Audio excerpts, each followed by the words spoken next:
विदर्भ लंडनमध्ये आपले स्वागत आहे।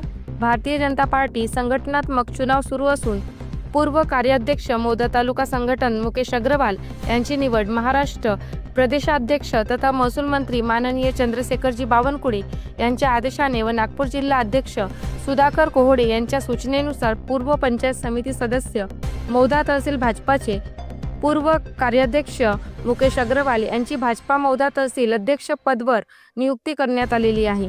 यावेळी जिल्हा महामंत्री अनिल निदानसर, अध्यक्ष मोरेश्वर सोरते, वरिष्ठ भाजपा नेते विलास बेलसरे, मौदा महिला शहराध्यक्ष वर्षा मरगडे, तहसील उपाध्यक्ष तथा पूर्व नगरसेवक राजू सोमनाथे, उपाध्यक्ष मुन्ना चलसानी, नगरसेविका वैशाली चव्हाण, ग्रामपंचायत मारोडीचे पूर्व सरपंच नीलकंठ भोयर, योगेश डाब, शरद भोयर, धनराज चापले, अंकिता वाडीभस्मे, राजेश ठोंबरे, धनराज मस्के, देवेंद्र कोगे, देवराव करडभाजने, यशोराम साठवणे, मारुती साठवणे, भूपेश सावरकर, कुणाल जुंबडे, शुभम एरणे, राहुल पोटभरे, अजय साठवणे, राहुल हटवार सहपक्ष कार्यकर्त्यांनी त्यांना हार्दिक शुभेच्छा दिल्या।